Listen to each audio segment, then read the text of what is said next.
Me responde uma coisa, o que você faz quando você acredita em algo com tanta força, que abre mão de tudo por isso? Da sua família, do seu conforto, da sua própria vida. E aí, em uma noite qualquer, no silêncio da madrugada, você começa a duvidar. Não de vez em quando, mas todos os dias durante 50 anos. Você continuaria ou largaria tudo? E agora imagine que esse algo era Deus, e que você era a mulher mais famosa do mundo por causa dessa fé. E esse é o peso que Madre Teresa de Calcutá carregou sozinha, e que ela pediu para ninguém nunca descobrir. Agnes ou Madre Teresa de Calcutá? Madre Teresa buscava a los pobres de los pobres. Como que eu não posso agradecer a Madre Teresa por tudo que eu tenho hoje? Que o tempo todo Santa Teresa estava presente nessa história. Para bilhões de pessoas, um símbolo absoluto de amor ao próximo. Para a Igreja Católica, uma santa oficial canonizada pelo Papa Francisco em 2016.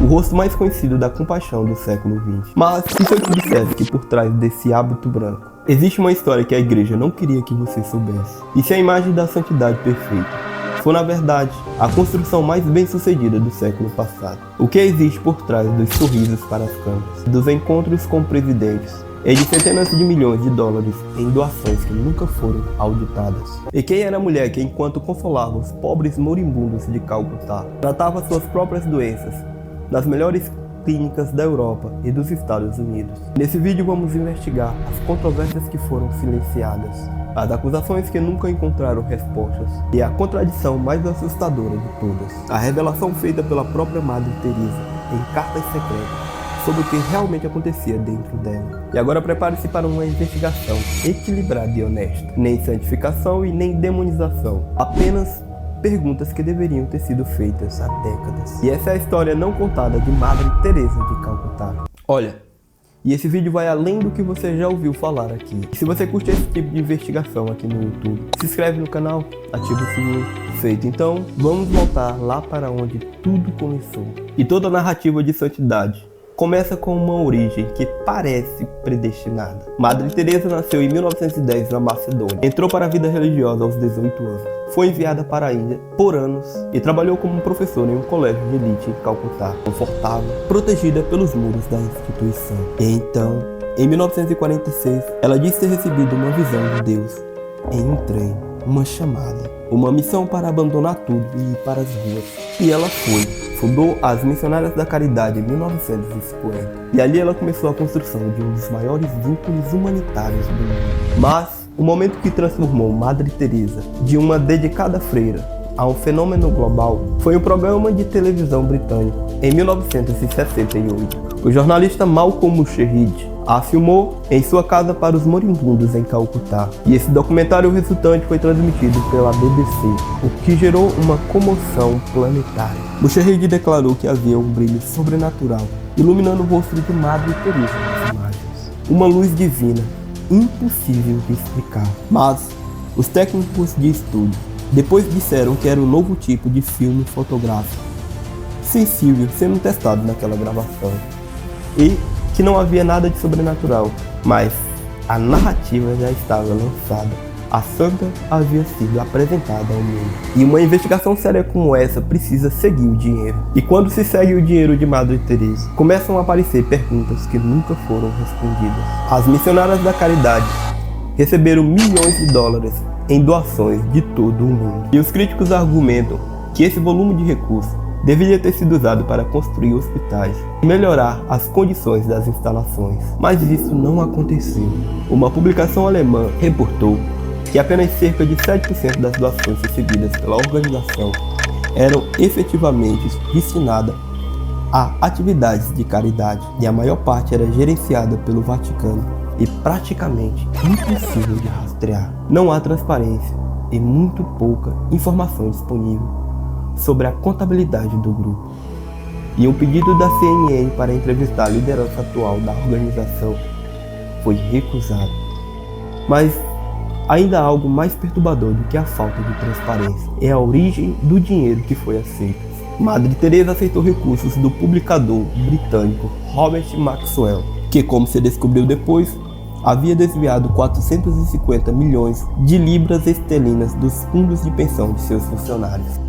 E também é o caso de Charles Kitt, que doou mais de $1 milhão para a organização de Madre Teresa. Mas quem era de fato Charles Kitty? Para o mundo ele era um grande filantropo que doou $1 milhão para a Madre Teresa e até emprestava seu jato particular para ela. Mas por trás dessa fachada de bondade, Kitty operava um esquema cruel. Ele era dono da Lincoln Savings e o golpe era simples e devastador. Ele instruía seus gerentes a convencer os clientes, a maioria idosos e aposentados, a retirarem suas economias de contas seguras e garantidas pelo governo para investir em títulos da sua própria empresa. E ele prometia que era seguro e que rendia mais, mas a realidade era uma pirâmide de papel.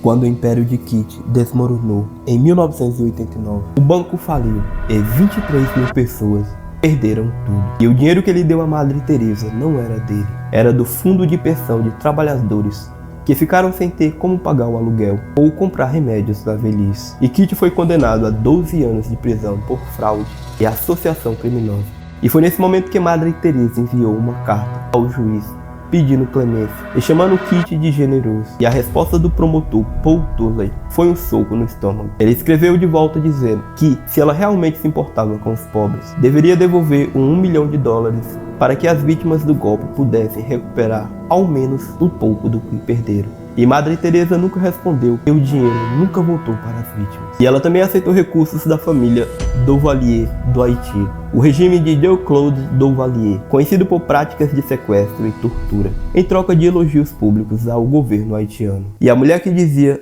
servir aos mais pobres aceitou dinheiro de quem roubou a aposentadoria de seus funcionários, de quem torturava o próprio povo e nunca deu nenhuma explicação. E essas questões sobre o dinheiro são apenas uma camada. A acusação mais grave diz respeito às condições das próprias casas que Madre Teresa criava para acolher os moribundos. O ex-voluntário Remely Gonzalez passou 2 meses trabalhando na casa para moribundos de Calcutá. E ele descrevia as condições como uma cena de campo de concentração da Segunda Guerra Mundial. Ele questionava por que o grupo que arrecadava tanto dinheiro em doações ainda operava em instalações precárias e com condições sanitárias deploráveis. E médicos que visitaram essas instalações relataram falta de analgésicos básicos, reutilização de agulhas e a ausência de treinamento médico adequado. E a própria Madre Teresa deixou declarações que ajudam a entender o porquê. Ela afirmou publicamente que havia algo belo em ver os pobres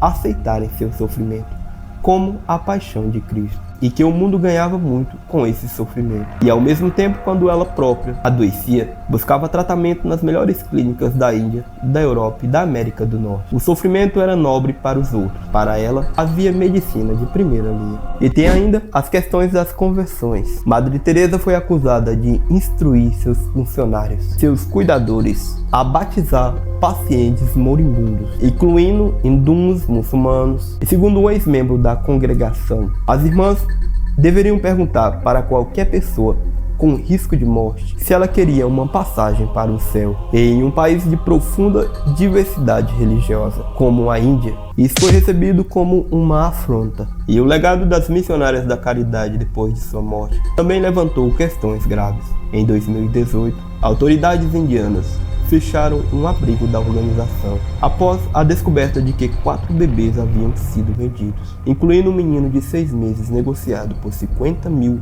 rúpias. Uma freira e uma funcionária foram presas em conexão com o tráfico.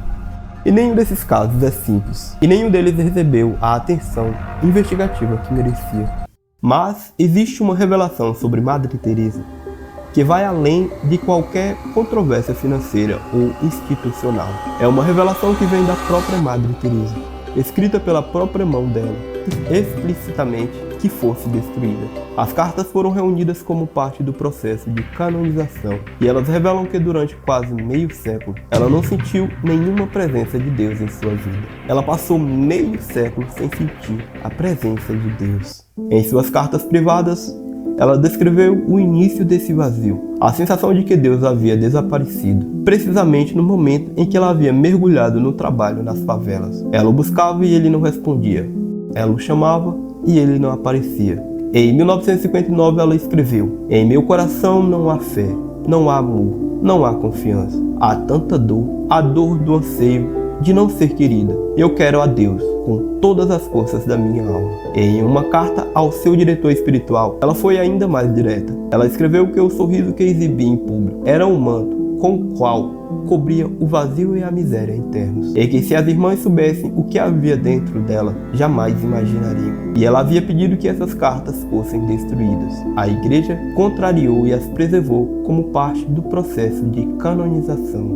E agora esse fato pode ser lido de formas radicalmente diferentes. Para os críticos mais duros, isso prova que toda a narrativa de santidade de Madre Teresa era uma construção, uma performance sustentada por décadas, enquanto ela por dentro duvidava de tudo. Já para os defensores da igreja, esse vazio que Madre Teresa sentia era justamente o sinal mais alto de santidade. Servir sem receber consolação, amar sem sentir o amor de volta, ter fé na escuridão total. E a igreja interpretou esse período da Madre Teresa como uma noite escura da alma, uma fase reconhecida na tradição mística cristã como um estágio de profundo crescimento espiritual.